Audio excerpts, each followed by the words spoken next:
यह है हमारा एक सबसे इम्पॉर्टेंट आर्टिकल। इसको हम लोग एग्जामिनेशन में बहुत अच्छी तरीके से यूज़ कर सकते हैं। इनफैक्ट इससे क्वेश्चन बन सकते हैं प्रीलिम्स और मेंस दोनों के अंदर। अभी हुआ क्या है, जो गगनयान मिशन है, गगनयान मिशन के लिए एक रॉकेट बूस्टर को तैयार कर लिया गया है। इस रॉकेट बूस्टर का नाम है HS-200।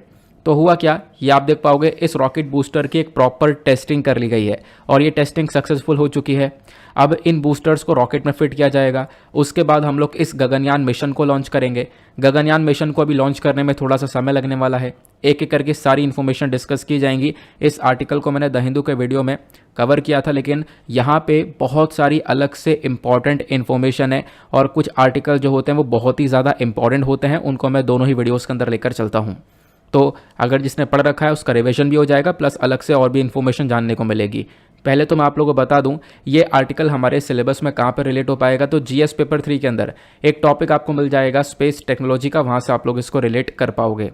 तो बेसिक सी न्यूज़ का निकल कर आती है। न्यूज़ ये है कि जो भारत का इसरो है, इंडियन स्पेस रिसर्च ऑर्गेनाइजेशन, इन्होंने यहाँ पर एक टेस्ट पूरा कर लिया है।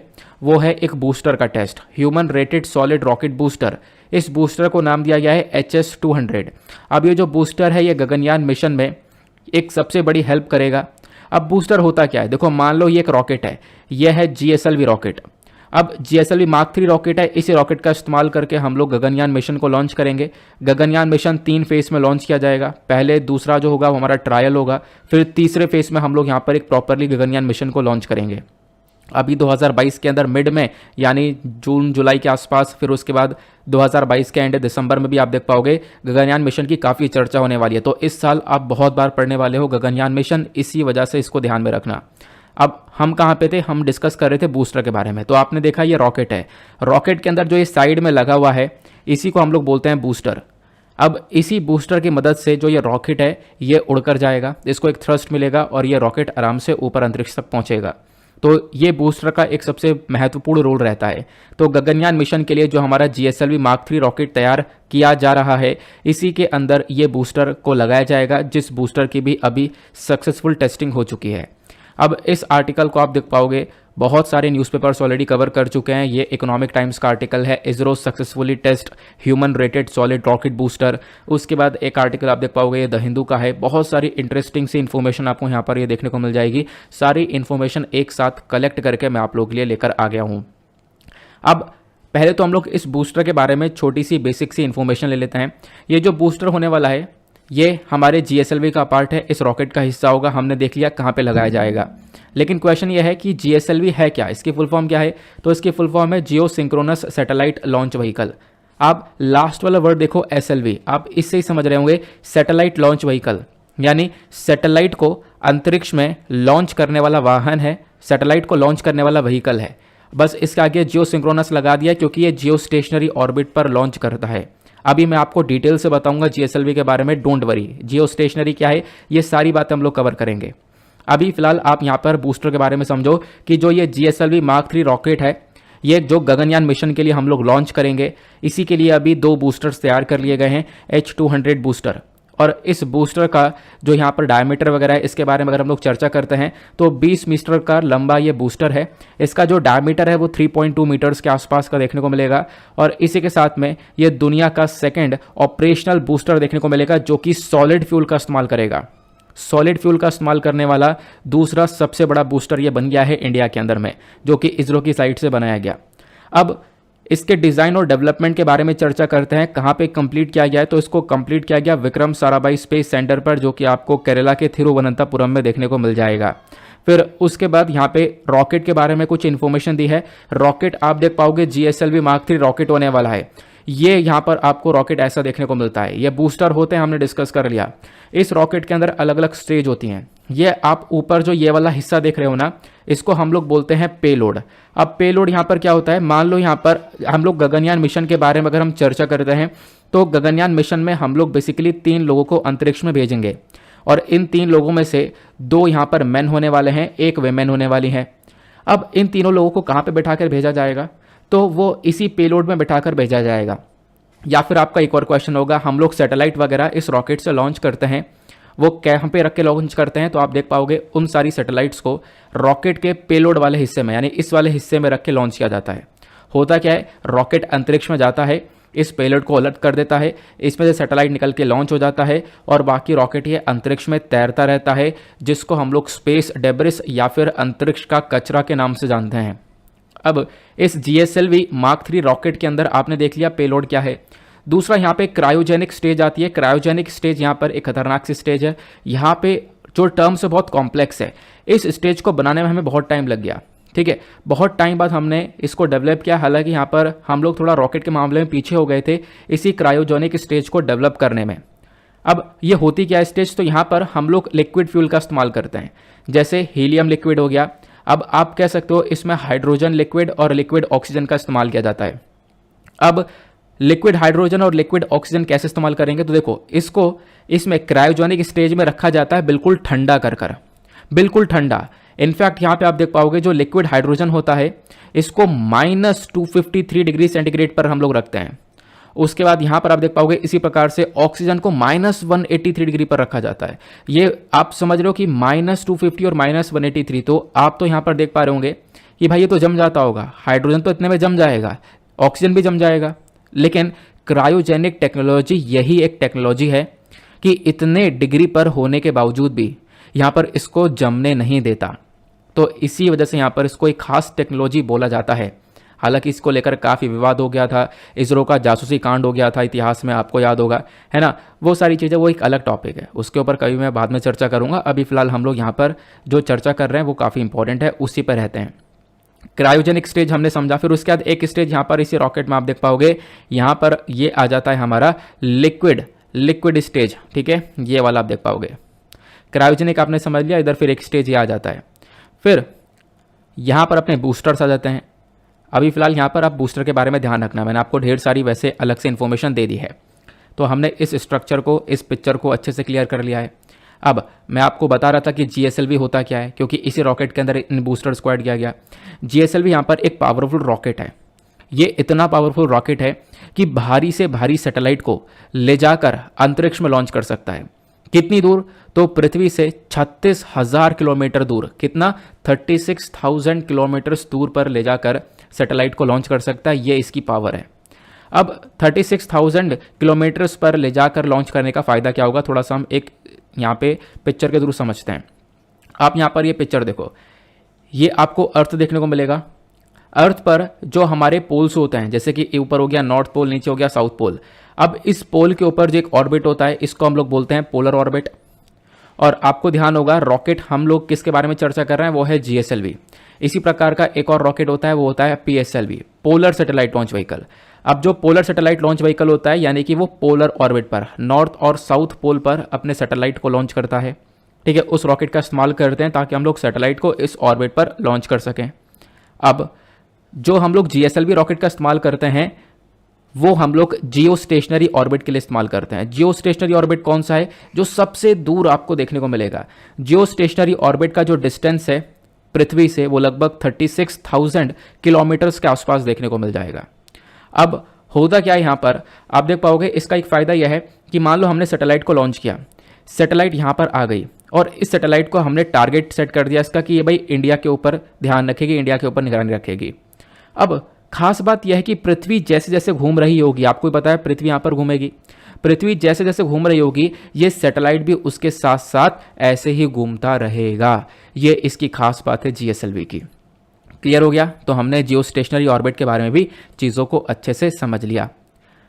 अब मैंने आपको बताया कि बहुत भारी भारी सैटेलाइट्स को ले जाकर लॉन्च कर सकता है और इसी प्रकार से आप देख पाओगे लगभग 10,000 किलोग्राम की सैटेलाइट को ले जाकर ये लो अर्थ ऑर्बिट में लॉन्च कर सकता है। इतनी पावर है GSLV रॉकेट में।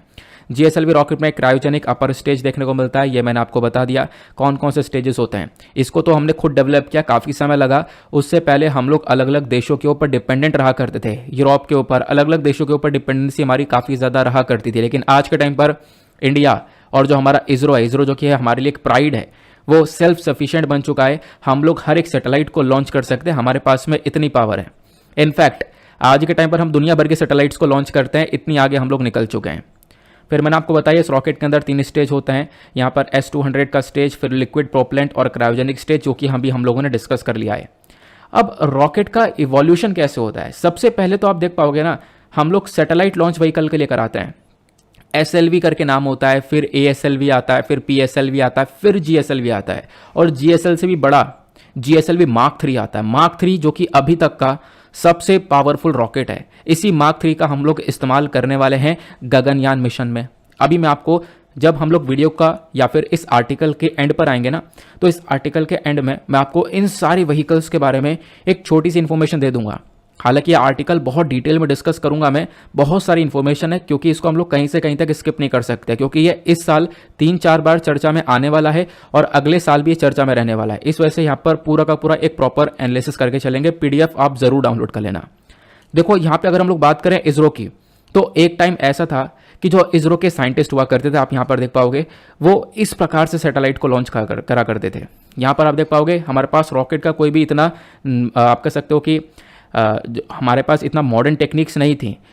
इनफैक्ट ये आप देख पाओगे इस प्रकार से सैटेलाइट को लॉन्च किया जाता था, वो भी पेड़ के माध्यम से, कोकोनट के पेड़ के माध्यम से। तो ये एक समय था जब जो दूसरी कंट्रीज, बाहर की विदेशी कंट्रीज थी, ब्रिटेन था, US था, ये सब यहाँ पर इंडिया का मजाक बना देते कि देखो यहाँ पे इसरो क्या कर रहा है, इंडिया क्या कर रहा है, किस प्रकार से सैटेलाइट को लॉन्च कर रहा है। आप देख पाओगे साइकिल पे ये रख के ले जा रहे हैं रॉकेट। इस प्रकार से यहाँ पे रॉकेट तैयार किया गया था। लेकिन आज के टाइम पर भारत कहाँ पर है, वो यहाँ पर है। इसके पीछे इसरो का और इसरो के साइंटिस्ट का एक बहुत बड़ा रोल रहा है। अब आप देख पाओगे हाँ, इंडिया कहाँ पर देखने को मिलता है, अब हम दुनिया भर की सैटेलाइट्स को लॉन्च करते हैं। क्लियर हुआ? इसी वजह से इसका थंबनेल लगाया। कुछ चीज़ें ऐसी होती हैं जो कि इनफैक्ट पढ़ते वक्त शरीर में गूज़बम्प्स पैदा करती हैं, यार इंडिया ने क्या किया है। ठीक है, कहाँ से कहाँ तक हम लोग आए। अब जो इंडिया के पास अलग अलग रॉकेट्स है, हमारे इसरो ने किस प्रकार से अलग अलग रॉकेट्स को बनाया है, पहले SLV3, ASLV, PSLV, GSLV, GSLV mark 3, इन सब रॉकेट्स के बारे में आपको बताऊंगा। थोड़ा सा वेट करो, आर्टिकल के लास्ट में जब आएंगे तो वहाँ पे हम लोग कवर करेंगे। आप लोग चाहो तो ना तो फिर इन चीज़ों को नोट डाउन करते भी चलना, जो भी इंपॉर्टेंट आपको यहाँ पर मिलता रहा है। ठीक है, जो भी इंपॉर्टेंट मिल रहा है वो सब नोट डाउन भी कर सकते हो। वैसे PDF आपको मिल जाएगा। मैं इसलिए जोर दे रहा हूँ क्योंकि आर्टिकल बेहद इंपॉर्टेंट होगा। 3-4 बार मैं यहाँ पर बोल चुका हूँ, हर एक एग्जामिनेशन में इसको लेकर क्वेश्चन बनने वाला है। यहाँ पे चर्चा की जा रही है गगनयान मिशन के बारे में, क्योंकि ओवरऑल हमने जितना भी कुछ पढ़ा है अभी रॉकेट बूस्टर के बारे में, रॉकेट के बारे में, वो सब गगनयान मिशन के लिए तो तैयार किया जा रहा है। अब ये गगनयान मिशन है क्या? देखो रिसेंट डेज में क्या होता है मैं आपको दिखाता हूँ। हमारे जो एक तरीके से साइंटिस्ट हैं इसरो के, उनका कहना यह है कि हम लोग जल्दी से गगनयान मिशन को लॉन्च करने वाले हैं। गगनयान मिशन के साथ साथ एक और डेवलपमेंट होगा। डेवलपमेंट क्या होने वाला है कि 2030 तक भारत का खुद का इंटरनेशनल स्पेस स्टेशन तैयार हो जाएगा। मतलब स्पेस में भारत का खुद का एक कमरा सा हम लोग यहाँ पर बनाकर स्पेस में छोड़ देंगे।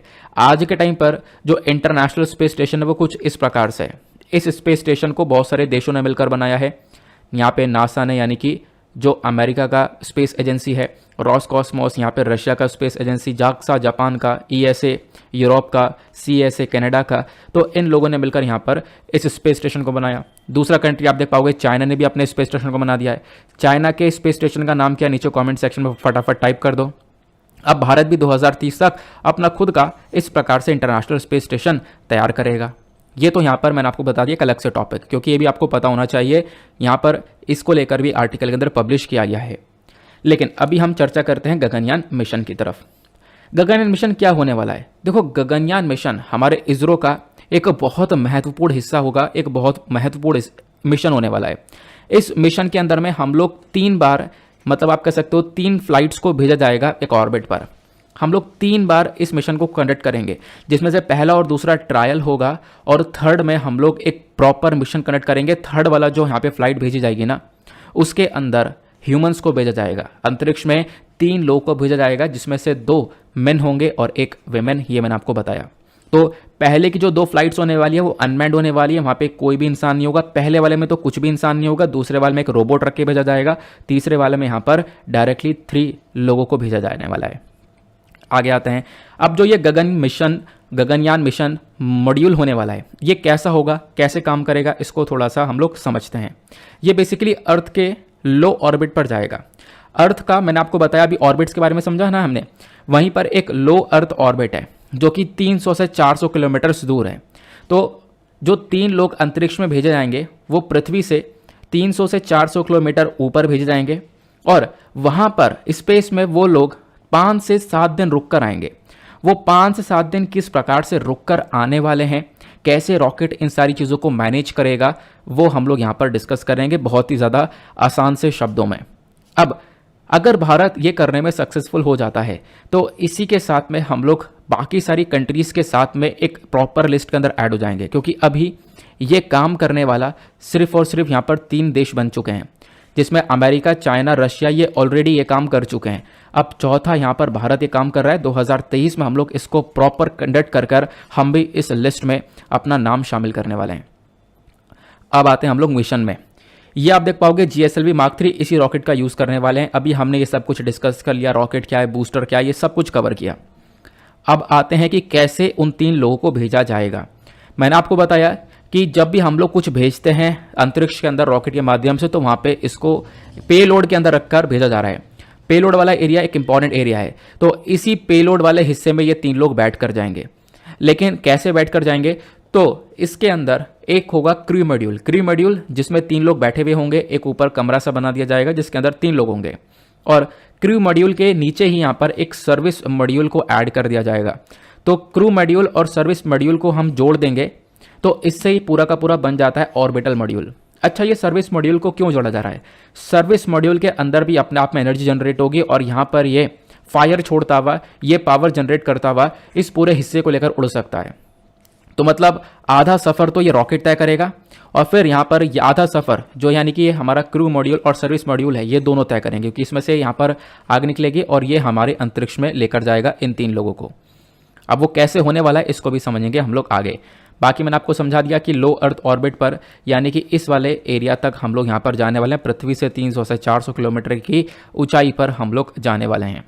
अब पेलोड हमने समझ लिया, पेलोड वही हो गया जिसमें क्रू मॉड्यूल और सर्विस मॉड्यूल है, यह हम लोगों ने डिस्कस कर लिया है ऑलरेडी। ठीक है, जो हमारा सर्विस मॉड्यूल है इसके अंदर भी आप देख पाओगे कुछ लिक्विड हमने इंजन्स लगा रखा है, फ्यूल इंजन्स लगा रखा है, जहाँ पे एनर्जी को जनरेट किया जाएगा। अब ये पूरा का पूरा प्रोसेस ना बिल्कुल सेम वैसे ही होने वाला है जैसे ब्लू ओरिजिन ने किया था। पिछले साल स्पेस टूरिज्म चर्चा में था। स्पेस टूरिज्म बोले तो स्पेस के अंदर, अंतरिक्ष के अंदर एक यात्रा करना, घूम कर आना, और ऐसा हुआ है। अब ऐसा कैसे हुआ है? ये जो ब्लू ओरिजिन आपको स्पेस कंपनी दिख रही है, किसी कंपनी है जेफ बेजोस की, जो कि अमेजन के मालिक हैं, और उसका जैसे कि यहाँ पर स्पेस एक्स के यहाँ पर ओनर एलॉन मस्क हो गए, तो वैसे यहाँ पर ब्लू ओरिजिन के जो यहाँ पर ओनर हैं वो जेफ बेजोस हैं।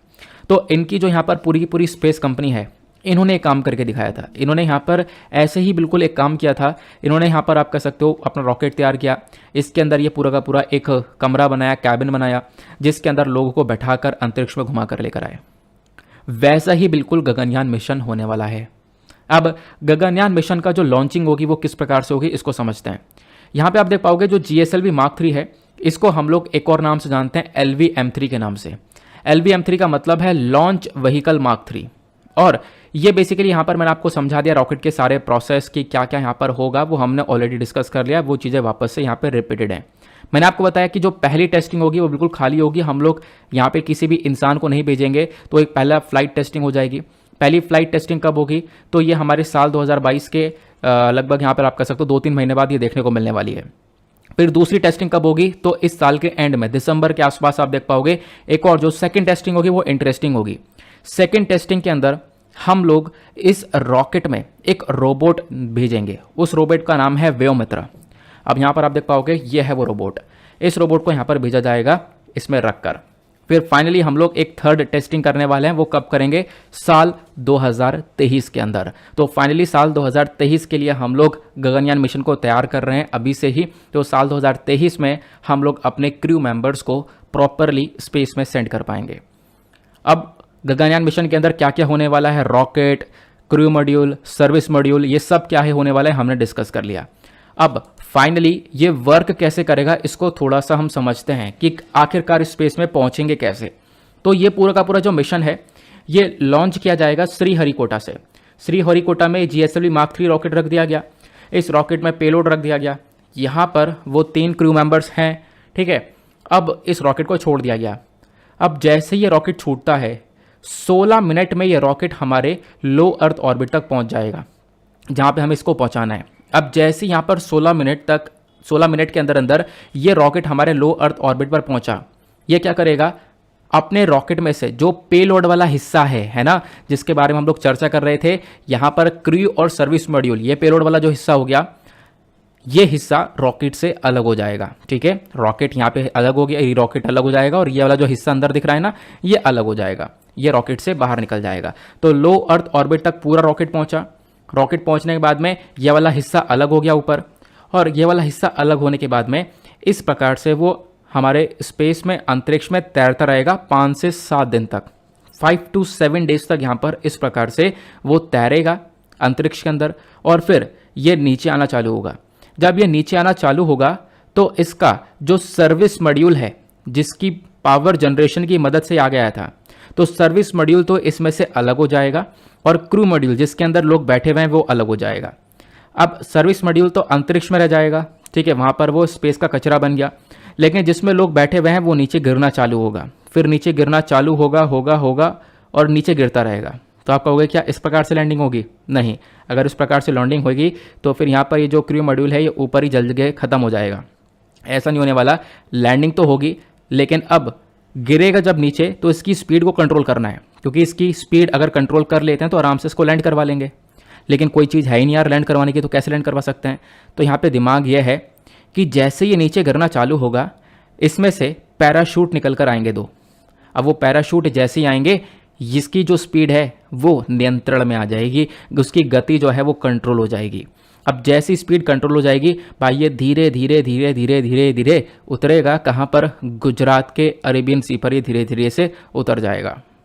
सी ऑफ गुजरात, अरेबियन सी में उतर जाएगा और वहाँ पे फिर उसके बाद 15 से 20 मिनट में इसको रिकवर कर लिया जाएगा, लोग यहाँ से बाहर आ जाएंगे।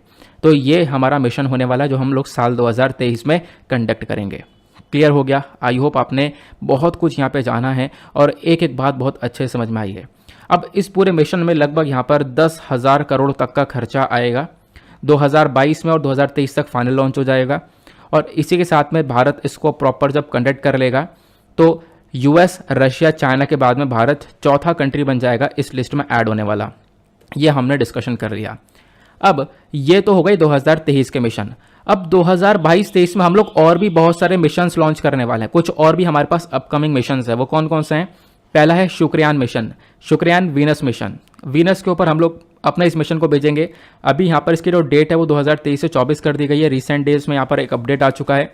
इसरो के जो यहाँ पर नए चेयरमैन है एस सोमनाथ जी, उन्होंने बोला 2024 के दिसंबर तक हम लोग शुक्रयान मिशन को भेज देंगे वीनस के ऊपर में। फिर आने वाले टाइम पर L1 आदित्य सोलर होने वाला है जो कि सूर्य की स्टडी करेगा।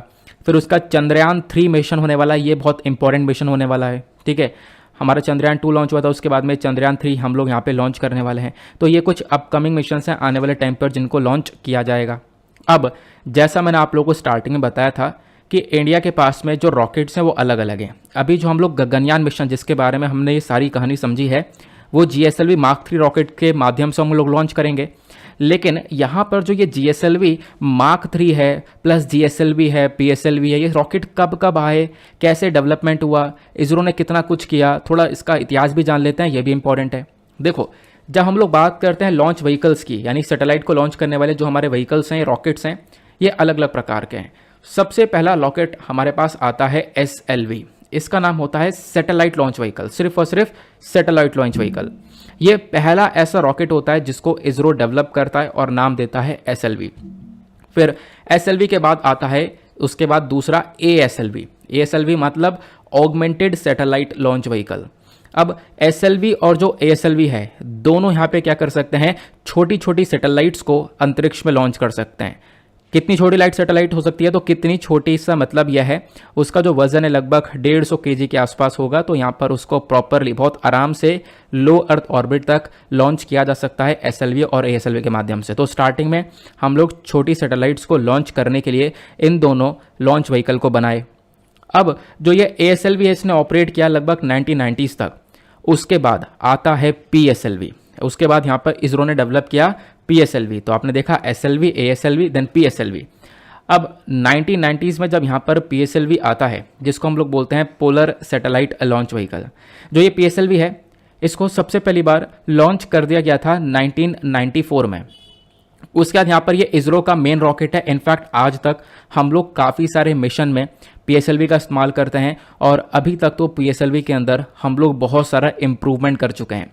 ये पहला इंडियन व्हीकल है जिसको लिक्विड स्टेज से यहाँ पर आप कह सकते हो कि फीचर किया गया था। अब जो PSLV है अभी तक हम लोग इसके ऊपर बहुत ज़्यादा विश्वास करते हैं। इसरो आज तक इसको इस्तेमाल करता है। हम लोगों ने लगभग आप कह सकते हो कि 54 फ्लाइट्स सक्सेसफुली कंडक्ट करी है। 54 में से 52 तो बिल्कुल यहाँ पे एक प्रॉपरली इन सक्सेसफुल के कैटेगरी के अंदर आया है। उसके बाद बोला गया यहाँ पे जो चंद्रयान 1 था 2008 के अंदर, मार्स ऑर्बिटर मिशन हुआ 2013 के अंदर में, तो ये सारे मिशन भी PSLV से ही कंडक्ट किए गए हैं। तो इसरो ने आज के टाइम पर अभी PSLV के बाद एक और व्हीकल डेवलप कर लिया है, वो है GSLV। तो PSLV के बाद हमारे पास क्या आया, GSLV बोले तो geosynchronous satellite launch vehicle. GSLV जो है ये और ज़्यादा पावरफुल रॉकेट आपको देखने को मिलेगा। यहाँ पर इसका मकसद है कि बहुत भारी भारी सैटेलाइट्स को ले जाकर लॉन्च करना। अभी तक हम लोग बहुत हल्की सैटेलाइट्स को लॉन्च कर रहे थे। अब GSLV का मकसद है कि लगभग 10,000 किलोग्राम तक की सैटेलाइट को भी ये लो अर्थ ऑर्बिट तक पहुंचा सकता है। बाकी सारी इन्फॉर्मेशन कुछ ऐसी इन्फॉर्मेशन है जो कि अभी हमने थोड़ी देर पहले ही ऑलरेडी कवर कर ली है। अब भैया PSLV GSLV के बाद आता है SSLV। अब ये SSLV क्या है, यह है स्मॉल सैटेलाइट लॉन्च व्हीकल। यानी कि अभी हमारे पास और भी छोटी छोटी सैटेलाइट्स हैं जिनका वजन थोड़ा सा ज़्यादा देखने को मिलेगा। तो उनको लॉन्च करने के लिए क्या हम इतने बड़े बड़े रॉकेट इस्तेमाल करेंगे? नहीं। तो उनको लॉन्च करने के लिए हमारे पास कोई व्हीकल होना चाहिए। तो उसके लिए अब यहाँ पर SSLV यानी कि स्मॉल सैटेलाइट लॉन्च व्हीकल देखने को मिल जाएगा आपको। ये बेसिकली दुनिया भर की डिमांड में है। यहाँ पे छोटी सैटेलाइट्स, माइक्रो सैटेलाइट्स को यहाँ पे टारगेट किया जाता है। कितनी छोटी हो सकती है वो सैटेलाइट? तो जिन सैटेलाइट का वजन 500 किलोग्राम का है वो छोटी सैटेलाइट है, तो उनको लॉन्च किया जा सकता है इन SSLV से। फिर उसके बाद यहाँ पर एक और बहुत इंपॉर्टेंट रॉकेट के ऊपर काम किया जा रहा है और काफ़ी कुछ हम लोग डेवलप भी कर चुके हैं, वो है रीयूजेबल रॉकेट या फ्यूचर रॉकेट। रीयूजेबल रॉकेट का मतलब क्या है, मैंने आपको स्टार्टिंग बताया। रॉकेट अगर हम लोग अंतरिक्ष में भेजते हैं तो अंतरिक्ष के अंदर रॉकेट जाकर सैटेलाइट को लॉन्च करने के बाद में वो पूरा रॉकेट कचरा बन जाता है अंतरिक्ष का। तो इसीलिए यहाँ पर एक रीयूजेबल रॉकेट के ऊपर काम किया जा रहा है। यानी कि रॉकेट अंतरिक्ष में जाएगा, सैटेलाइट को लॉन्च करेगा, अपना मिशन पूरा करेगा और उसके बाद सैटेलाइट के लॉन्च करने के बाद में ये रॉकेट वापस से उतर जाएगा नीचे। अब वापस से लैंड हो जाएगा तो इसके अंदर कुछ यहाँ पे मॉडिफिकेशन करके हम लोग वापस से यूज़ कर सकते हैं। तो इसी को हम लोग रीयूजेबल रॉकेट बोलते हैं। और इसरो ने यहाँ पर एक रीयूजेबल रॉकेट को डेवलप किया है जिसका नाम है RLV-TD, reusable launch vehicle technology demonstrator, जिसको सक्सेसफुली टेस्ट कर लिया गया था साल 2016 के अंदर।